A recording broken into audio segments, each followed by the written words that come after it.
Oh, hey, good morning, good afternoon, everybody, depending on which part of this beautiful country that you're in. You're watching Rebel Roundup. It's our daily news and opinion show. It is Monday. I am Sheila Gunn Reid, your regular host, and I am joined by my friend and colleague, Tamara Ugolini in beautiful Cobourg, Ontario.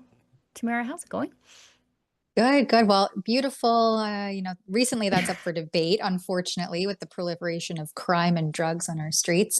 But here in Ontario, we are having a heat wave. And so if I you listen to the wish. mainstream media, they would have you believe that the world and Canada is burning and we're about to be engulfed with molten lava. But we're finally just happy to have some hot summer weather. It has been record low temperatures ever since. So, other than that, doing well here, Sheila. How about you there in the West? We have the record low temperatures. It was snowing in southern Alberta. I had to cover my plants because of frost the other day. Oh, Like wow. it's again, they'll tell me we are experiencing global warming and they keep threatening me with a good time, but I never quite see it. And then yeah, you guys are experiencing seasonal weather called summer. And everybody's freaking out and apparently we have to pay more weather taxes. That'll fix her right up. We have a very busy show today. We'll talk Yes. about the heat wave in Ontario. We also have a guest jumping in halfway through the show. Our friend Chris Dacey from Dacey Media joins us to discuss two-tiered policing in our nation's capital. I know that's nothing new, but Chris does a good job documenting all the examples of it. And I'll tell you how you can get involved in the show and how we sort of democratize the discussion on the show while supporting the work that we do here at Rebel News. I was out of my studio for 3 days and it feels like my chair has been moved. My camera's been moved. Obviously, the pets have been having a little bit of a fight in here because I try to line things up across the top of the screen with the planks and somebody's bumped it. I should close the door in my studio over the weekend. Anyway, if you are watching us on Rumble, we appreciate Rumble as a great free speech platform, and we appreciate that you choose them. If you'd like to support our work over there, it's called Rumble Rant. If it's over $5, we're making it mandatory to read it on air. If it's under that, we'll do our best to get to it. And then if you are watching us on the censorship platform of YouTube, which by some miracle or maybe oversight, they have remonetized us over there. So if you want to do the same with a super chat, same rules apply. But also, if you're watching the recorded version of the show, you can leave a paid chat called a super thanks. And the reason we tell you about this is not just because we want your money, but because we rely on your money. We will never take a penny from Justin Trudeau, Mark Carney, the provincial government, municipal government, the UN, the World Economic Forum. We're not taking any money from any of these people to do the work that we do, because how could we hold them to account and be truly independent if we did? So that's that. Those are the rules. Tamara, let's get into, I think, the most pressing international issue in the world today, and that is the Americans striking nuclear sites in Iran with a precision strike. We've got Anita Anand saying that the Iran's development of its nuclear capacity is a source of grave instability in the region. So, and then she calls on peace negotiations. There's nothing to negotiate. But anyway, let's watch this. On the flight, I, as Minister of Foreign Affairs, and our officials briefed the Prime Minister on the very volatile situation in Iran. I also highlighted for the Prime Minister the numerous calls that I have had with my counterparts in Europe as well as in the Middle East. One of those calls included a call with the Foreign Minister of Iran, where I emphasized the importance of the safety and security of Canadian citizens in the region. I also emphasized the importance of de-escalation, as well as the importance of Flight PS 752. The reality is, over the past decades, Iran has been developing its nuclear capacity, and it is a source of grave instability in the region. The actions of the United States were an attempt to alleviate that threat. For our part, as the Government of Canada, we want to see a resolution to this issue. We want to see the negotiations resume, and we want to see peace. We know that Canadians in the region are extremely concerned, and that includes their families back at home. As a result, we are ensuring that we have increased consular support throughout the region, including at borders where Canadians are seeking to leave. We are also making sure that we have options for air travel and ground transportation wherever possible. Sure you do. The most important thing for Canadians in the region is to register with Global Affairs Canada so that they will contact you directly with the options that we are arranging. What is she So many talking things to about? say here. Yeah, go ahead. Well, as mentioned, that's our Foreign Affairs Minister, Anita Anand. And it's just so funny that she speaks de-escalation when the whole premise and idea of these 3 targeted strikes were to de-escalate any sort of situation. And so that in and of itself was the de-escalation. So I don't know what exactly you can do further than that to attempt to de-escalate. But wasn't it Global Affairs Canada that's quite literally just not communicating at all with No. Canadians that are on the ground in the Middle East? I mean, Yeah. what good is registering going to do at this point? I don't know what the heck that lady's talking about. She is completely inept. If you're watching in real time Canadians in the region, you can do this on X, you can do it on TikTok. They are furious with the Canadian government because the Canadian government look who's in charge, right? If you I just put it in the Slack chat for the channel. Karen Kloosterman, this is in reply to it's in reply to Michelle Ferreri, former MP. She's the former MP for shoot, I forget. Your way. Anyway, she says, why is the Peterborough, the Peterborough families minister, shadow minister. Yeah, she says, why is the Israeli government evacuating Canadians from Israel and not your government? What exactly are we paying $75 million a year at Government of Canada corporate if they can't even answer the phone during a war? Canadians are being escorted out of the region by Israeli gunships. And let's never forget that members of Mark Carney's government signed an anti-Israel manifesto, I will say. They repeatedly stand with the UN and sanction the Israeli government or condemn the Israeli government over illegal settlements, which if you've ever been to Israel, those are what we would normally call neighborhoods. The anti-Semites at the UN have the gall to say there are neighborhoods that Israelis can't live in, that Jews can't live in. That's what we're talking about here. The Canadian government stands with that nonsense. And who ends up helping Canadians when the Canadian government fails? It's the Israelis again. If you look at this, Karen Kloosterman says, the consulate said they would meet us on the Jordanian border today.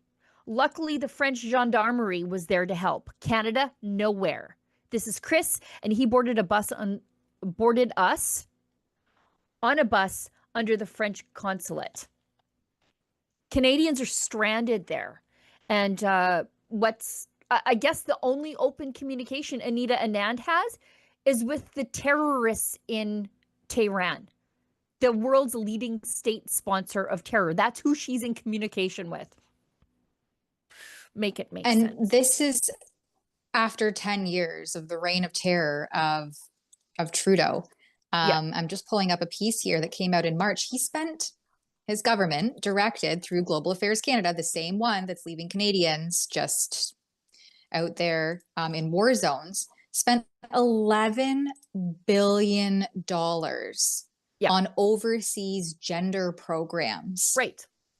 When that could have been more aptly spent on programs to ensure things like just this very situation does not happen. But Yeah. instead, here's the virtue signaling Justin Trudeau Liberals, now overseen by the Mark Carney Liberals, spending $11 billion, that's with a B, dollars on Right. overseas gender programs. It's absolute nonsense. Yeah, We could fail to prepare and prepare to fail. Here we are. Right. And I feel like we could probably use a little bit of toxic masculinity in the region right now to help some of those Canadians. But the best we can do is tampons in the men's room.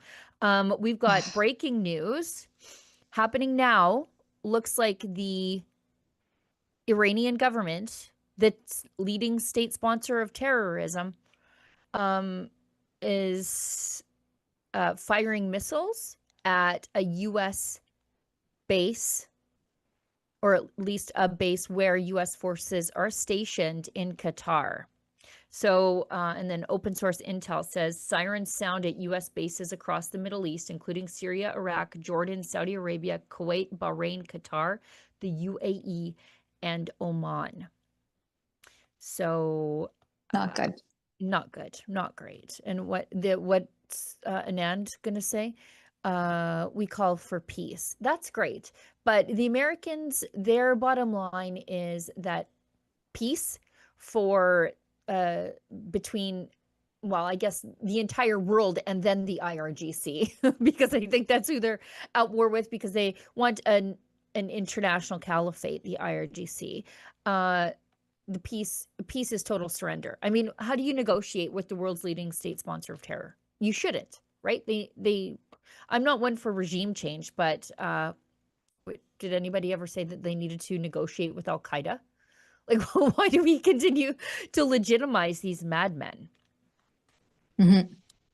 Yeah, I'll look forward to any sort of press releases from the Liberals in the next 20 minutes, half an hour to an hour. I doubt that they will have anything fruitful to say. Right. We can keep going, because when these things pop off, you just truly see how dumb the people who paint themselves as the smartest people in the room really are. And I don't claim to know anything. But when I don't know what I'm talking about, generally I shut the heck up. That hasn't stopped Gary Mason of the Globe and Mail. And if I recall correctly, Gary Mason, who doesn't live here, and I think was calling on Canadians to not travel to the United States when he was in Palm Springs, if I recall correctly.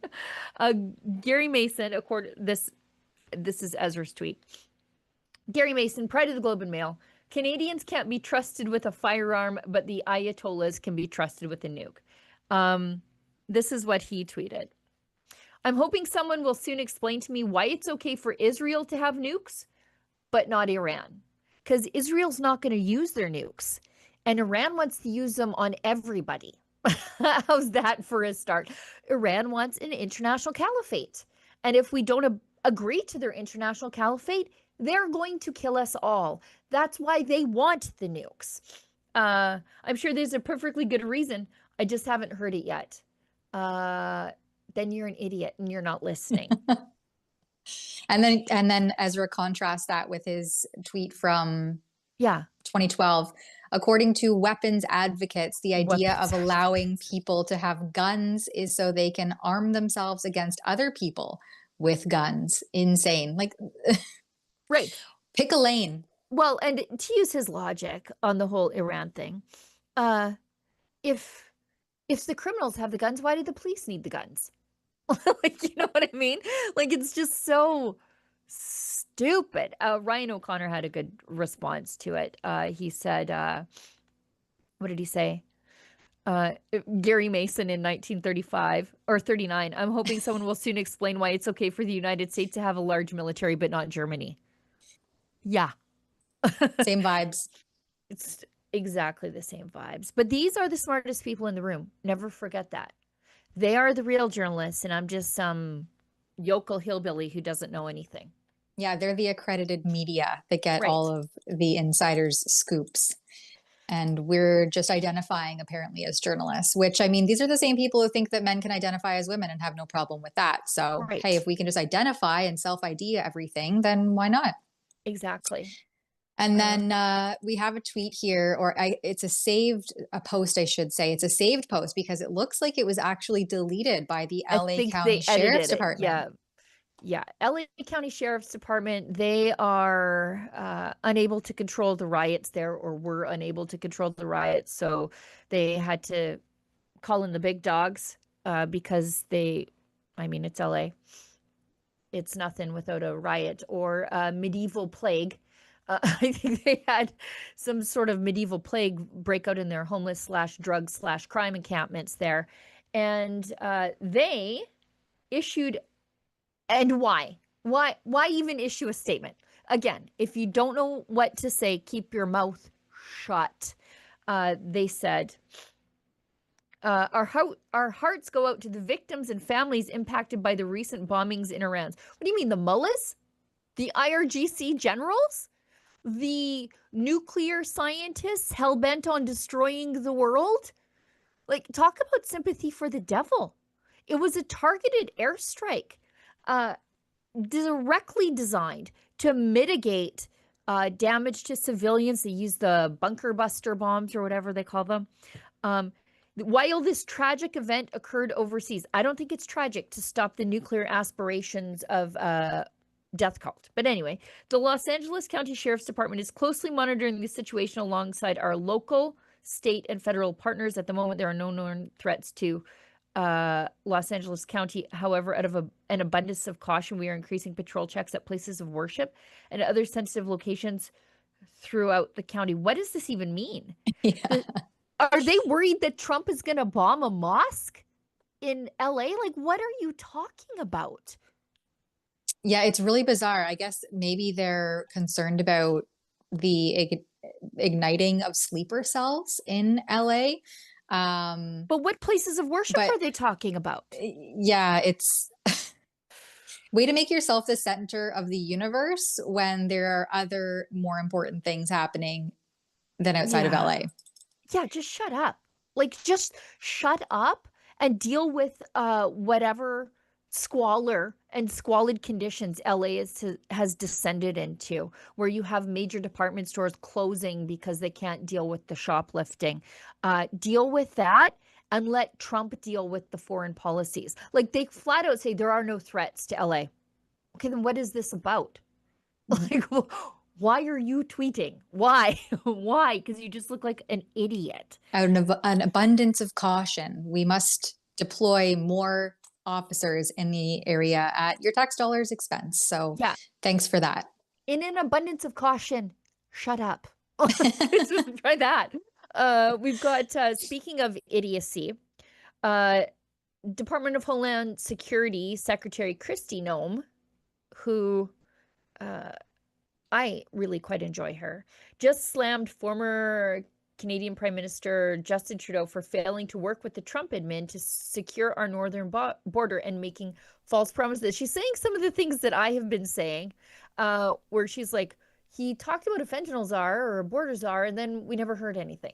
So let's hear from her. One thing I will tell you is that the former Prime Minister of Canada, Justin Trudeau, was a train wreck. He was a train wreck, and he was hard to work with for. I worked with him previously and in trying to build relationships with Canada so that we knew who was crossing our border, asking them to take back their citizens that were illegal here in this country. He was very hard to work with. He talked about to President Trump about setting up a fentanyl czar so we could deal with the drug issue, but wasn't willing to share criminal background information on individuals with us, wasn't willing to allow us access to some of their data systems that would tell us really who was trafficking a lot of the drugs, the cocaine, the fentanyl that was killing our children. One thing I will tell you is that the former Prime Minister... I'm going to just state the obvious before we get into what she's talking about. The higher up a woman gets in the Republican Party, the more she starts to look like the rest of the higher up women in the Republican Party. Like, I just think, they start to look all exactly the same. And, whatever, that doesn't speak to her competency. I think she was a good choice for Department of Homeland Security. She's been a loyal Trump supporter for many years. And I kind of like her. She likes to shoot guns. She's a rancher's daughter. And she is also right. Justin Trudeau is and remains and was an uncooperative idiot. And he made a lot of announcements that didn't actually mean anything. Like, oh, we're going to get a fentanyl/border czar. And then we had a press conference introducing him, and then we never heard from him again. I don't know what he's doing. Yeah, apart from, again, having conversations just apparently endlessly. But I love when we can call a spade. And Yeah. Justin Trudeau was absolutely, unequivocally a train wreck. And this was what Canadians were trying to say for the better part of a decade, was that he just made all these false promises. He was more concerned with photo ops, having nice hair, and coordinating his socks than he was about the betterment of our country. And so any Canadian who was paying attention and had to live under his disastrous policies, which are sadly just continuing under the equally as radical Mark Carney, would have said, hey, Justin Trudeau's a train wreck. Can someone please give us a hand up here in Canada? We're kind of struggling. So I love when we can call a spade in that way. Yeah. I mean, it's funny how the Americans could see things that boomer women in Toronto didn't see. Like, it's just like, it's so obvious. But well, and that's thanks to our state-funded media. They were not critical of Trudeau at all during obviously aggressive times of need. And there you have it, where Canadians aren't getting the truth. And so we have to rely on the U.S. administration to condemn our government. And again, this just this isn't getting any better. Like, Justin Trudeau absolutely was a train wreck, but we're still on that wreckage trajectory under Mark Carney. Right. Carney's been in for 2 months, officially elected. And where's the border czar again? Where's the fentanyl czar guy? I don't know. I have no idea. And this is also what we get for campaigning on fighting with the Americans instead of working with them. The Americans saying that we can't get anything done because all they want to do is fight with us. And we just want to work together on securing the world's longest undefended border and repairing our trade and security relationship, the greatest trade and security relationship in the history of civilization. Somehow the Carney Liberals and I think it's been the Carney Liberals for the last 6 years, to be honest with you. Well, yeah, Carney claims exactly. Carney claims to be some sort of outsider, but little does anybody know that he has been textbook liberal insider for the better part of Trudeau's tenure. He was quite literally his economic advisor. So to think that anything's going to change course here under Carney, people are being very deceptively misled. And again, that's because we don't have a mainstream media that reports on actually impartially. They want, Rosemary Barton during the last snap election said, as the polling numbers were coming in throughout the eastern provinces, which are the traditional liberal strongholds, that, oh, thank goodness we have, I think it was Charlottetown or one main riding there that looked like it could swing. And she was like, oh my God, thank goodness that riding is safe. And we're thank goodness that they voted safe. Liberal. Yeah. And they don't even pretend to be nonpartisan at this point. You know, it's hard to keep your emotions to yourself on live TV. I will admit that. And I think Rosie's been at it longer than me. I'm sure. But you know, you have these glimpses, you know what, she doesn't even try to hide it, but you have these glimpses of where you know exactly who she's cheering for. And we saw it a lot during the last election. We should hit an ad break because we have Chris Dacey joining us at 1:30. So let's hit an ad break, and then I think we'll go into Guillaume's video, and then by then we'll probably have Chris on the line and we can go to Chris. Tired of supporting woke coffee companies that hate your values? Tired of drinking coffee that comes with the burnt, bitter taste of communism? Switch to fresh roasted, specialty coffee from a family-owned company built on faith, family, and freedom. Skip the shipping. Get free coffee and some cash for gas, groceries, and ammo by becoming a Resistance Coffee Outpost today.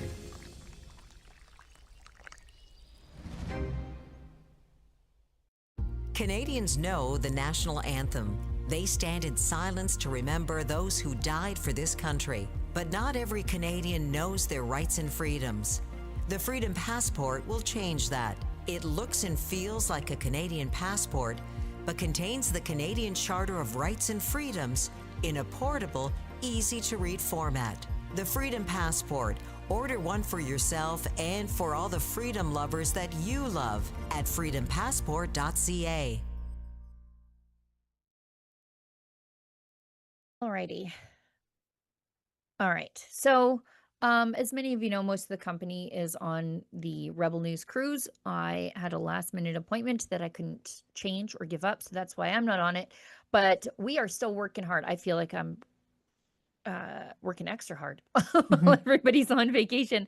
But you know who has been working hard is Guillaume Roy. He works very closely with Alexa Lavoie. Sometimes he's behind the camera, sometimes he's in front of the camera, but he's covering the news in Montreal that you won't see anywhere else. And for some reason, the jihadists and Hamas sympathizers in Montreal love to show their supremacy over any other religion by specifically targeting one historic Catholic church, and it is the Notre Dame Basilica. They go there over and over again to do their prayers, and it is a show of control, domination, I guess. Superiority, I was going to say. Yeah, I think it's a show of domination over, I think, the Catholic religion that built so much of Quebec. Of course, it's been now, by and large, rejected by Quebec in their drive for secularism, and I've got opinions on that. But it is not just about the religion, but also the history of Quebec that they are also treading all over, as in the history going forward is ours, the jihadists.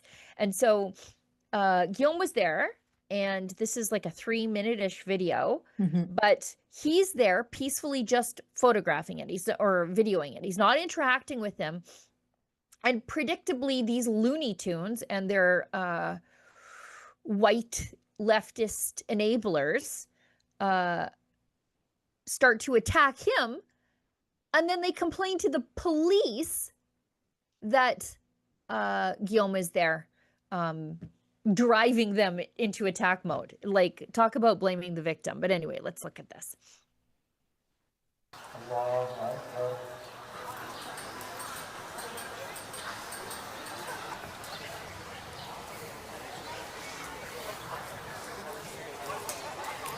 What are you doing? Not touch me, not touch me. Don't touch me. Don't touch me. Why are you filming? Don't touch me.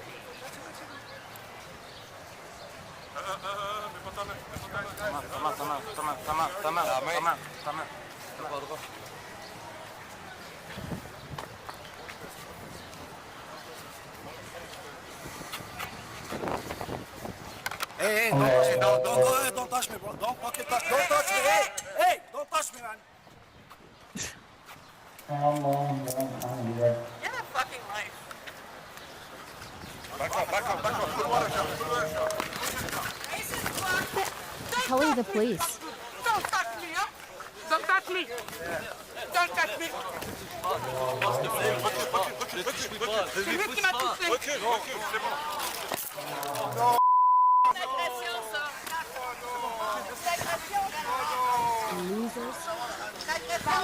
Allez prier dans votre mosquée. C'est pas de mosquée ici. Thank you, Guillaume.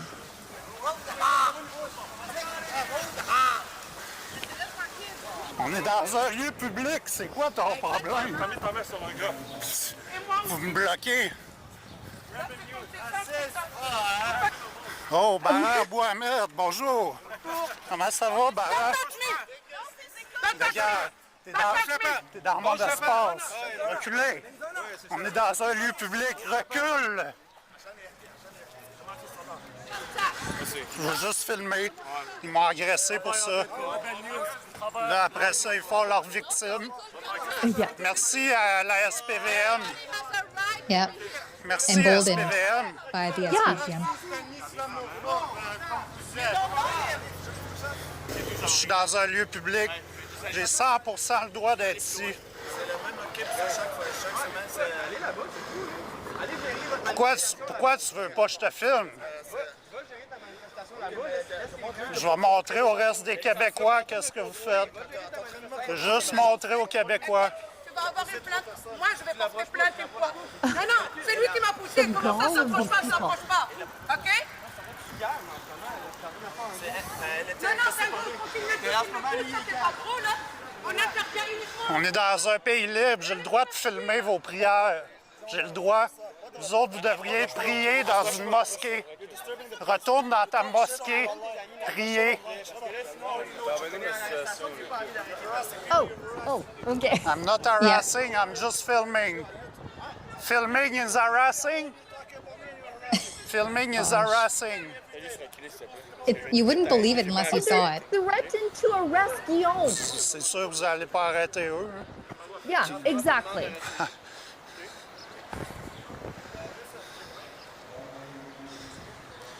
They know they'd Bon, see la him in court police later. SPVM défend les djihadistes, comme d'habitude. Yeah. Yeah, You know, the- they'll it's gone. hide behind and say, "Oh, well, praying or filming our prayer is forbidden in Islam," right? That's Yeah, what they yeah, try. do They'll it- try yeah. to hide behind, and that's Then where don't do it in Guillaume a public place. exactly. That's where Guillaume makes the rightful point. We're in Canada. You're in a public space, and here in Canada, we have the right to film you when you're out in public. Go back to your mosque if you'd like to pray in peace. Yeah, well, and this, the gall of these people, like you see them going after Guillaume, who's there by himself, by the way. He just went there to film it. He's not even talking to these people. They recognize him and then come after him, assault him, intimidate him, and then they think just because he works for Rebel News and he has dangerous opinions contrary to theirs, they can have him arrested for that. We don't have the morality police here. If you want that, you can go to Tehran. But this is Canada, and you are doing this public demonstration at a historic Catholic church. You're doing it for attention, obviously. You're going to get it. And if you don't like it, too bad. But you can see the police treated the one guy who was standing there peacefully doing his job like he was the bad guy. And the reason we showed you that clip is because welcome to the world of Chris Dacey. Because this is what Chris Dacey puts up with constantly, where he is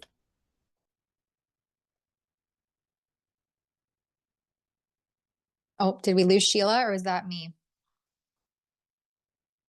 I think we might have glitched out with Sheila.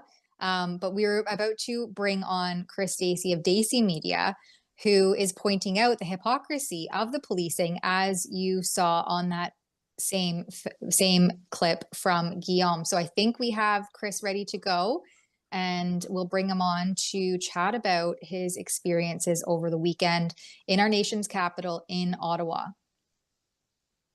Hey, Chris, how's it going? Hey, doing good. Yeah, doing good. I was just watching that video of Guillaume's earlier today, and I had it a bit easier than him this weekend. But man, I feel for him. I know what it's like. Well, and you're out there working solo most of the time, and so what happened this weekend in Ottawa? Yeah, so this weekend, I mean, like every other weekend for the last year and a half or more, was the regular Saturday anti-Israel protest. This one was more advertised, and it had a definite Iran slant to it, hands off Iran type of thing. There was more than the usual flag. So now we have also the Iran flag, Islamic Republic of Iran flags. There's a big difference than the lion and sun flags we see some people out with. But yeah, same thing, big march, shutting down streets downtown, the usual chants. And I came to it when it was about at Rideau Center, and almost immediately, police actually asked me, do you mind trying to stay on the outside? Don't get too close. And, I complied with everything they asked. I've tried it a lot of different ways. So I figured I'm going to do what they ask, and we'll see what happens. Not that I'm obliged to do so, but I filmed from the outside. And I mean, within a minute, not even, I had guys circling around me on bicycles. I had a guy, covered from completely, just his eyes showing, that's come at me numerous times, come at me. And when that guy came at me, actually, the police officer came and intervened and threatened to remove me from the area. So, same stuff. I get attacked. I get threatened by police. And your identity is on full display. Anybody can see, and know who you are, what you're doing. I like to call it wildlife photography, where you're just filming from the peripheral and you're not getting into the heat of anything. You're not being confrontational. You're quite literally just filming these people as they display. And, they're allowed to protest and do these other public demonstrations. And they can't handle that heat. They don't want to be filmed, which is, in and of itself, hypocritical. You're out demonstrating. Out banging drums and setting off smoke and screaming and yelling. And then if someone looks at you, then you freak out. It's very bizarre behavior. Yeah, absolutely. What I wanted to throw to here in particular was your contrast between the Freedom Convoy response. So this post that you made on X says, after the Freedom Convoy, the city introduced $1,300 fines for using amplification equipment without a permit and for encumbering a highway in an attempt to prevent future or further protests. And yet Palestinian demonstrations block downtown streets every weekend and use amplification equipment without permits. And you point out here that you have not seen a single person get fined for blocking a road or using this supposed to be banned equipment. So what's going on there? Yeah, it doesn't get more in your face and two-tier than that, really. I posted quite a few videos if people want to check my X page at Chris Stacey about the differences. I have videos of people with a podium on a sidewalk while Wellington Street was completely closed to traffic, being harassed by bylaw and police, and threatened with it changed. It went to 600, and it was 1,130, and it's been all these crazy prices. And like I said, not once have I seen the same type of approach or treatment with these ongoing Palestinian or anti-Israel protests. And in fact, this weekend, I already knew this, but I was able to confirm with the PLT officer on camera that this one on the weekend didn't have a permit, and in fact, none of them have ever had permits. So if the city and police did care about downtown businesses being disrupted, like they come through the heart of the Byward Market, it is the busiest and most central tourist area in the nation's capital. It's patios, it's shops, it's outdoor shops, and every weekend traffic gets completely snarled all through downtown, and people come through with drums and screaming and yelling. If you try to film them, they attack you. If you don't agree with them, like outwardly agree with them, you have to basically, it's like compelled speech. Say this or we'll attack you. Smoke canisters going off happens every weekend, and nothing happens. If they wanted to do something similar, they could. They've showed that they can do that when they're inclined to, but they choose not to. I wanted to point, so that's one of the more recent protests, but I wanted to point back, you did a throwback here to December 9th, 2023, and the police or the parliamentary security claimed that the cross is encumbering the highway. I think this is a roughly 1-minute clip. Maybe we can just play this one to show in your face that contrast. And I shared it in the Slack thread. Live on Parliament Hill, we're having issues with signs and also this cross here. We have bylaw has come in, this beautiful Canada's cross. So bylaw's come in. Howard had his signs out here, all along here. Bylaw came in, threatened to fine Howard, told him no signs allowed on here. And then they also told beautiful Canada that his cross is encumbering the highway. Excuse me, sir. So are you the owner of the cross? I am the owner of it. And your cross was encumbering the highway, I hear? Apparently today it was encumbering. Yeah. So that's the same. It was encumbering the highway right there. So that's the same cross that got the warning a while back. Yeah, interesting. And the bylaw lady told me, she said it's fine as long as you're in the area. I don't care. I'm not that officer. I don't care. Yeah. Okay. Well, we'll see what happens with the cross. I think the cross will stay. We know for sure that Howard's going to stay. We'll see what happens. Yeah, he'll stay, but be fined $1,300. Yeah. And has been fined. And Howard, that gentleman holding the upside down freedom sign, because the world is upside down, he's had his property stolen, destroyed. He's been fined, pushed around, attacked. And he stands like exactly how you see him, right? Quietly with one sign, basically, and a few things around him if people want to read it. And, he never impedes anyone. He never yells. He never causes a scene. But he's been the target of bylaw and police many times. And meanwhile, if you are chanting genocide in the streets, here's an example of fines. And you say there's several. This is just one of many. Yeah. Yeah. Sorry, go ahead. I was just gonna jump in and say, like, how is Howard's Cross any different than one of these larger jihadi flags or the Iranian flags that we're going to see over the coming days? Because I think now that the Americans are slightly involved, strategically involved in what's happening in the Middle East, I think we're going to see a lot of people coming out to, I don't know, somehow exhibit support for the IRGC, because really what their problem is anti-Americanism.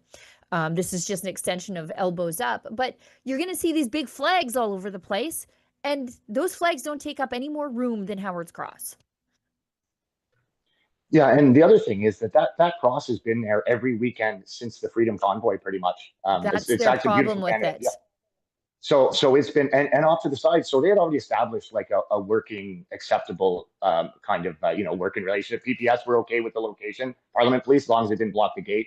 So someone from the city is complaining, or someone's making a decision that, you know what, today we're going to go after these people. And it's not, it's not every day, obviously, because most of the time it's not a problem. But there's times where somebody decides, and powers that be decide that, you know what, we're going to make an example today. And they come out and they do it. And really, there's nothing that we can do about it. Well, so I can try to share the story, but it's been happening as a pattern for, since the convoy, for sure. Hey, do you know the status of Howard's ticket? So that wasn't, the cross didn't get a ticket then. I mean, Okay. Howard has received fines for his signs. There's two different people there, actually. Howard's the signs, Cross is a different guy. But I mean, people have gotten tickets even this week. Danny Boucher, who's often up with the flag, he's been targeted by police numerous times. Had been pulled over at his truck and pounded once. He got pulled over by police while he was just giving Carney the gears leaving the office, and police chased him down like almost half a kilometer, got him for no bell, detained him for about half an hour, and fined him for having no bell on his bicycle. Something they could not have possibly seen, right? So they pulled him over, found an excuse after, and that's just the way it goes for certain people downtown. Okay, so they can't engage in active policing, is what you're telling me. They just, if they choose to. Right. They just don't want to when it comes to one direction. Chris, how do people support the work that you do? Because you are truly independent media. You're doing this out of a love of your city and your country. But I mean, really, what you do is out of pocket and highly dangerous. So how do people see your work and support your work? Yeah, so basically all my work goes on to X. You can find me on X at Chris Dacey, or if you search Dacey Media, you should find me on wherever I am. As far as support, I can be supported directly through e-transfer to daceymedia@gmail.com. If you go on my X page on the highlights tab, I believe there's a link to my Buy Me a Coffee. And if you want merch, hats, stuff like that, Dacey Media merch is available exclusively on the Veterans for Freedom shop, the V4F website. Great. Chris, thanks so much for taking the time to jump on the show. I know I kind of asked you last minute. I know you're a very busy guy, but we sure appreciate the work that you do. And we are also very worried about your safety, but I think you do important work documenting these dark times in Canadian history. Yeah, and I appreciate you helping me spread this news, and it doesn't feel quite so alone when I have people like you guys helping out too, and in the background. So it helps a lot. Thank you. Yep, we're cheering for you. Thanks, Chris. Thank you. Thanks.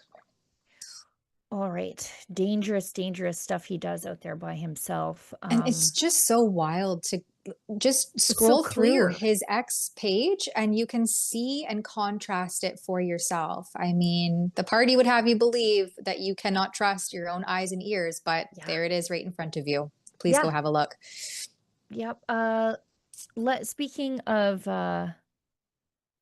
mass protests, this one on the other side, these are people in Ireland rising up because all of a sudden Ireland doesn't feel so Irish anymore. And it's also boggling to me that the Sinn Féin is the political party that is inflicting this on the Irish. And quick Sheila Gunn-Reid history lesson, I'm skipping over a lot of stuff, but Sinn Féin is the political arm of the IRA. It was like the political party attached to the IRA, and the IRA and Sinn Féin were all about Ireland for the Irish. That was the whole point. But now it feels like maybe they just hated the British because it seems like Ireland is not for even the Irish anymore. I forget what Sinn Féin meant. Us alone? Or I forget. If you know what Sinn Féin means, I remember I listened to Phelan McAleer talk about this a couple of days ago. And like, it's not that anymore. And so it's very weird to see what was an existential struggle for Irishness, whether or not you agree with your tactics, and I don't believe in political violence, but there was something to be said for what they were trying to do, and now it's just the party of open borders, mass immigration, and I think they just hate the British. Yeah, it was originally the word means we ourselves, and it we was ourselves. founded That's what it was. Yeah, thank you. You know, based on national sovereignty and self-determination. And so now you're seeing mass influx of unmitigated illegal migration. And sadly, it's putting their young women and girls most at risk. And the real Irish aren't tolerating it any longer. Yes. This is what happens when left-wing politics crash with the culture. We've got our guys. They're on their way home now. We had Lincoln Jay and Efron Monsanto on the scene there. And look at this. Like, that looks like if those Irish flags were Canadian flags, that you'd easily mistake this for like the national holiday. Right? Like if this, that could look like Canada Day or Independence Day. Like that looks like the national holiday. Proud Irish people coming out to celebrate their country. But these are people who are coming out to try to save their country from itself. We have another video. We have a clip here too from Efron's X post. The Irish people are here in Dublin to begin their march against mass immigration. And he throws to the full report. I think this was the 22-second clip that we had in the thread.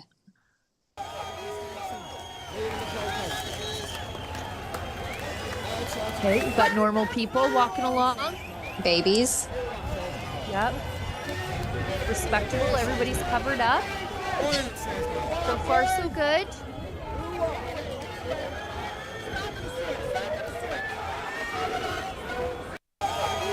The mainstream media would have you believe that that's a bunch of far-right radicals because they are so decently dressed and presentable. Yep. And then there were a few dozen crazy people, pro-immigration activists. I always feel these people are low liability activists, as in they don't have jobs, so they don't pay the taxes to pay for all this stuff. So they have nothing to gain or lose, right? It's low liability voters. So there, I don't know if we want to show this video. There's a little bit from Lincoln. It's a 10-minute video, so maybe not. But there were people from like open border activists, labor union, LGBTQ, and Antifa banners who opposed the Irish keeping Ireland for the Irish. Yeah, so this protest comes from Belfast. Yeah. The other one there was from Dublin. So the guys covered two different protests while they were there on the ground in Ireland. And this one here was a little bit more fulsome from what I gather. Yeah. And so it features the demonstrations that were happening in Belfast. And there was a clash in the streets between the usual suspects. You had your Patriots versus Antifa and the pro open border activists and advocates. Yeah, like one man said, we will not become second-class citizens in our own country. Honestly, the police look like they're doing their job there, although given the history of the Troubles, I think they have probably better policing of protests around there. But yeah, I look at this and I'm like, why the heck aren't Canadians doing this? We take in the fourth highest number of refugees on the face of the earth. We're absorbing more refugees than anybody else. And I say absorbing, but I don't mean absorbing. I mean just taking in, because I don't think we're absorbing them at all. And there's something changing about Canada. And I'm not saying we shouldn't have immigration. And never accuse me of that. I don't believe that. But our numbers are too high for proper cultural integration into who and what we are. And our jobs can't keep up, our healthcare can't keep up, our houses can't keep up. And I wonder what will be the flashpoint for us? Because it was an assault that took place in Ireland that has been the flashpoint for them. But does something bad have to happen to us first? I mean, I don't know. Yeah, because we're about 10 years behind, 8 to 10 years behind what's happened in the UK. And it's getting, it's undermining and compromising our social safety nets that we collectively fund as Canadian taxpayers. And when those systems and that foundation becomes so eroded and begins to crumble, how exactly, there is no plan to have that repaired or fixed or mitigated or alleviated. It's all just, well, we can't stop the floodgates now, and so we're going to continue on with our unrealistic expectations of reality and base all of this open border nonsense on a lot of hopium and have very little strategic planning to make it worthwhile for anyone, right? We have also immigration and immigrants coming into this country who say, we came here for a better life. We came here because we thought Canada was the land of the strong and the free, and we can't even get a family doctor or find a place to live, nor can we afford food. So we're out of here. Right. So this isn't benefiting anyone. Right. And then you think about, okay, well, maybe we should import some family doctors from places like South Africa or whatever. But they don't want to come here either. Because of our healthcare system. So you can't even get like the advantageous immigrants who would come here and be a benefit to all of us. We can't even get them to come here because like, why would you? You look around the world, you're a doctor, you're highly sought after. You have like your education is transferable if you come from South Africa and you come here and you're like, can't afford a house. I'm going to Phoenix. Why not? Yeah, exactly. Well, increasingly here in Canada too, our medical system and I would argue also on a more broad scale, our institutions in general are more rooted in radical ideology than they are in fact and reality. And so a lot of people are starting to see that and go, you know what, I'd just rather not. I'll go into a trade or something where I can just, work and put my head down and work and not have to worry about all of this woke ideology nonsense, because that's what it is. It's nonsense and it's not getting us anywhere. Right. But anyway, if you wanted to watch Efron and Lincoln's reports and support their journalistic endeavors there over the weekend, you can do that at migrantreports.com. They'll have more to come. It's a long travel day, both there and back. So as they come back onto Canadian soil, and Wi-Fi and internet capacity is stronger, they will have more reports to come. So stay tuned there at migrantreports.com. Yeah, the boys are really giving her. I hope Efron was able to get his hands on some of those Mike Tyson energy drinks I juiced him up on when we were working together in Poland a few years ago. I'm like, I don't think they can sell this in North America because there's a lot of funky stuff in there, but he really enjoyed them and they were cheaper than water. I know, being the health freak, I'm like, guys, just go easy on the energy drinks. I know. I'm like, have some, but just don't overdo it, please. The last thing we need is one of those two to go down. Yeah. God forbid. Right. Have some coffee and some lots of water. Coffee and creatine. You'll be great. Maybe some nicotine, but don't get on them energy drinks. Okay, we've got absolute nonsense here in Toronto. As we mentioned at the beginning of this stream, only in Toronto, this comes from Joe Warmington of the Toronto Sun. Only in Toronto would swimming pools be closed because, you guessed it, it's too hot. So with temperatures hitting 34 degrees Celsius today, a decision was made to lock the doors to the swimming pools and let the kids look through the fence at the cool water in pools. Oh, I just love the way he worded some of this. But hot times, summer in the city, but don't think about making sure the swimming pools are open 24/7. So the city of Toronto dove into the deep end and is drowning in absurdity They won't easily live down this day, he says, because kids and families wanting to cool down, well, they can't because the pools are closed. I mean, again, there's just no logical, rational thought process that you can come up with that would justify this ridiculousness. Where do they get off closing pools because it's too hot? Where do you go when it's hot? When should you go to the pool? At 27 degrees? What's the appropriate degree for the city of Toronto? I looked at the city of Toronto press release, and it is just as dumb as I thought it would be. I was trying in my mind to try to make excuses for them. I was like, okay, maybe they don't want to have their lifeguards and stuff out when it's too hot, and it would become like a liability, an occupational workplace problem, whatever. But I wonder if the road crews are working. I bet they are. But apparently the staff are going to be there just in case they have a moment where they reopen the pool. So it's not like it's too hot to have the staff working outside, because apparently the staff are going to be on site. They're just not opening the pool. They say staff remained on site to reopen pools as soon as possible.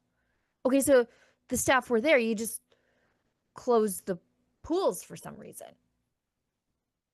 And I think of all the people, especially in the lower income neighborhoods, where you are up in a skyscraper or you're in an apartment complex, you maybe don't have air conditioning. You're living in a concrete jungle, so it's scorchingly hot because you don't have the reprieve of, greenery, grass, trees, shade. And that would be my go-to in that situation, would be to peace out to a community pool and spend the afternoon cooling off. The beaches are increasingly unsafe. I know the beach here in Cobourg. Gross. And gross, but you risk digging up used needles in the sand if you head to the Cobourg beach these days. So that isn't really an ideal place to head, especially depending on whereabouts in Toronto you're located. So, Toronto is all about inclusivity, tolerance, and all these nonsense buzzwords. But I would say the people that they're harming the most with this decision are those who, live in these low income communal situations, who don't have access to cooling mechanisms like an air conditioner or other avenues. So this it just doesn't make sense to me. Yeah. I mean, I'm not a fan of pools to start with. I'm not keen on sitting in a tepid pool of other people's filth. Doesn't ever feel chlorinated enough for me. And the beaches are getting gross, but what do you do? Well, what do you do with a bunch of kids and you don't have air conditioning? You just, I guess you're on a heat lockdown now. This is a climate lockdown, I guess. Yeah, there you have it. Toronto starting 2025, your climate lockdown. Sorry, no pools for you plebs out there. Just wither away in the scorching heat up in your 4th floor of non-air conditioned low-income housing. We've got a couple of daily doses of cringe. I had a hard time. Yeah, let's go with both of them because we have a couple of minutes left. First one from that Sid found us. I think this is from. Oh gosh. Where is this? This is the Toronto police. So at the same time they're closing the pools, the Toronto Police Service. God help us. This man, anyway, was seen over the weekend parading around with some drag queens. Let's have a look at this and shield your virgin eyes. Here's your advance warning. Yeah.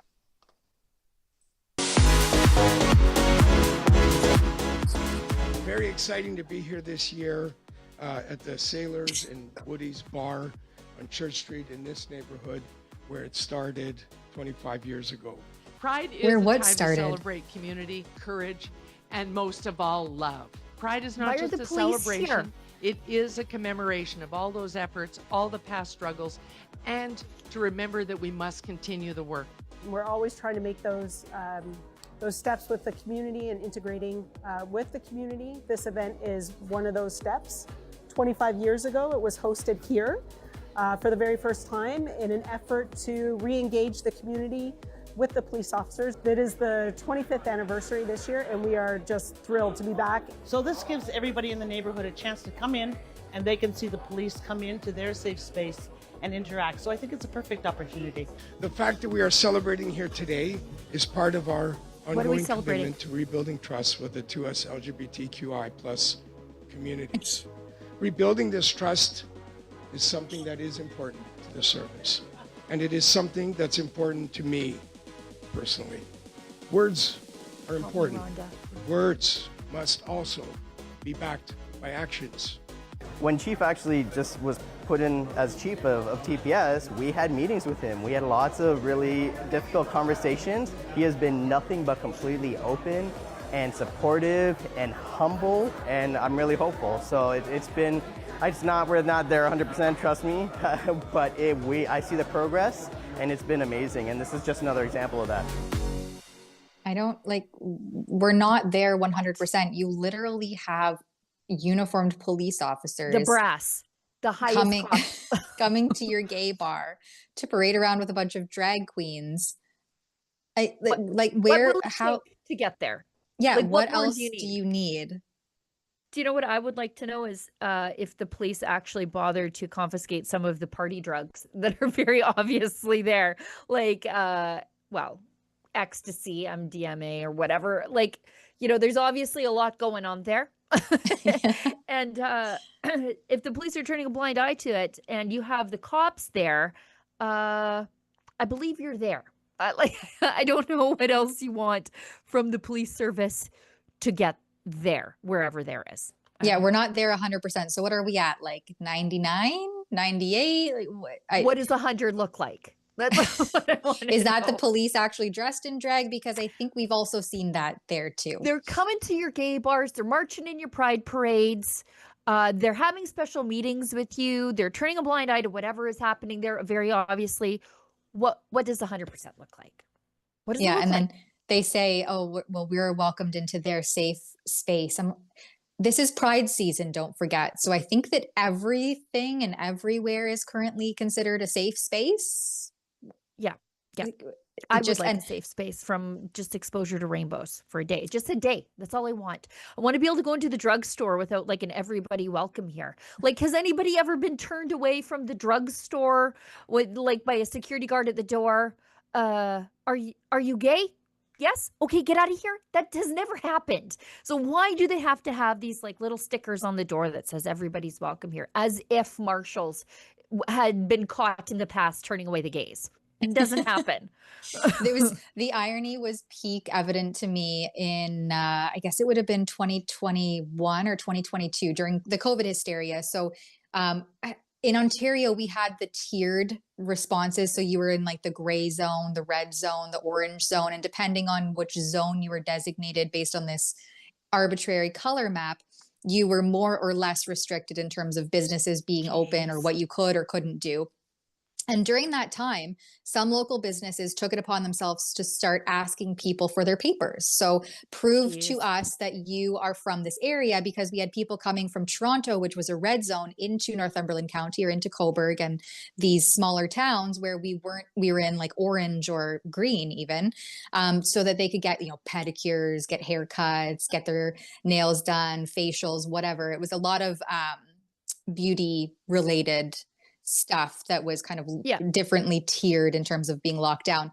And so I remember this one business in particular was checking people's driver's licenses to make sure they were from this area, and they refused service to anybody outside of this jurisdiction. And then literally 6 months later, Northumberland County came out with these fancy little flags. And, as we approached Pride season, everyone is welcome in Northumberland. And this business was one of the first ones to put an everyone is welcome in Northumberland up in their window. And I'm going, I think it was just 6 months ago that you were checking people's papers to make sure that they weren't frequenting your business if they weren't from this area. So just the absolute hypocrisy and just the inability to think critically, but just align yourself indiscriminately with the current thing is absolutely bizarre. And so you can see that happening very clearly with the police.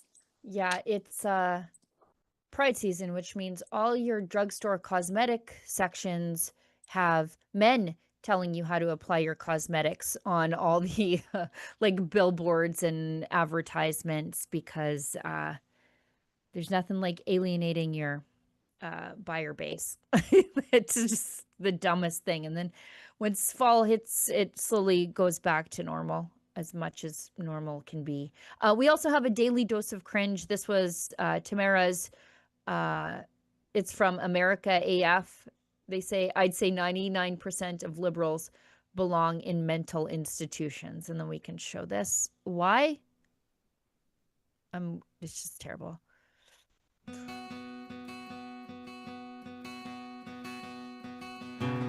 Oh my gosh. Who though? So it looks like two men. Right. Right. But I one mean, of them isn't. One of them is obviously not actually a man. Yeah, this guy's face at the end. One of them obviously isn't actually a man because they're pregnant, which you need a uterus in order to do. So he's a uterus owning man.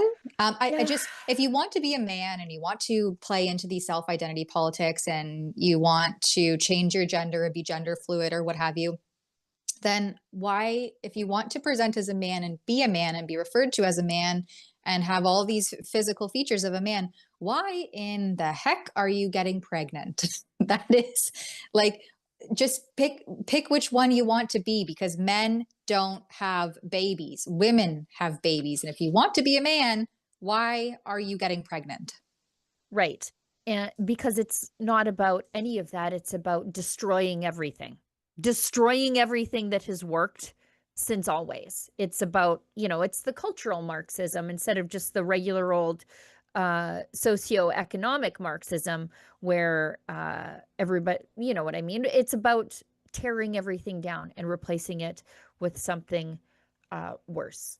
And my concern, as always, when people do these performative, let's get pregnant, even though we also say we're two dudes, is the exposure to the unborn child to these cross-sex hormones as it develops. It's horrific and will cause lifelong implications.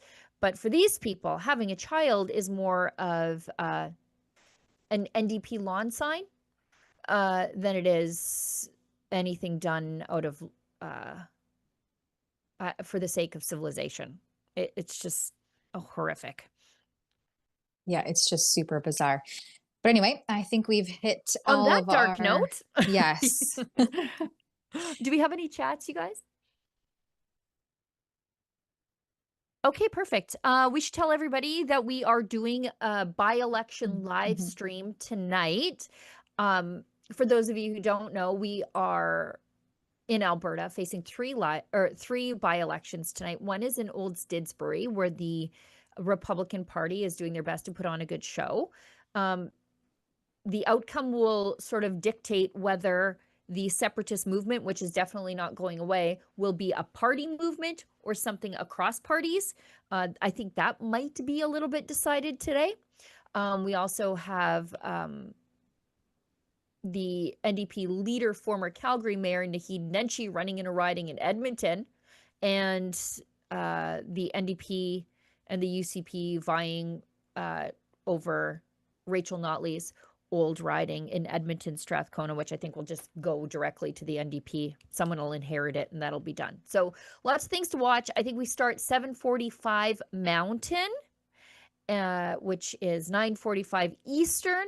I know it's a work night for some of you guys, so maybe you won't be up to watch us, but I'm hosting it with my friend, our Wednesday live stream co-host Lise Merle, and I've lined up a few guests. I got Marty Boulanger, you may know him as Marty up north.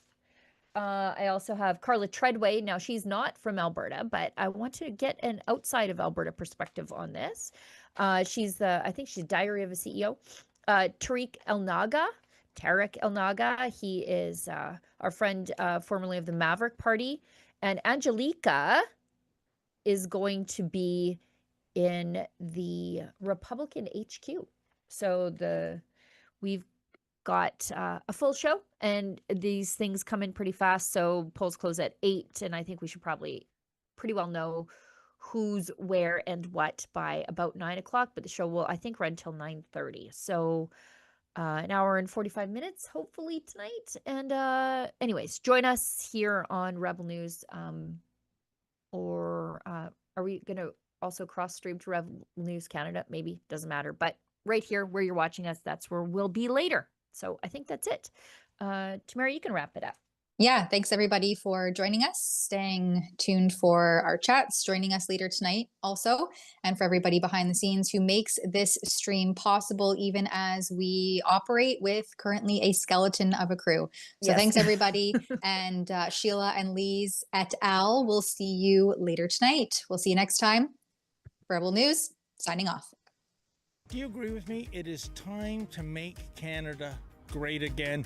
And that is why we at Rebel News have teamed up with MCGA hats to introduce, well, the fashion sensation of 2025. Oh, and by the way, these beautiful hats, they are made in Canada. We don't rely on cheap imports coming over from China. So what are you waiting for, folks? Show your pride. This is the perfect thing for a patriot to wear, or maybe there's a patriot in your life that you would like to gift such a hat. Please go to mcgahats.ca. That's mcgahats.ca. Don't be shy about it. Wear this cap. Let everybody know you want to make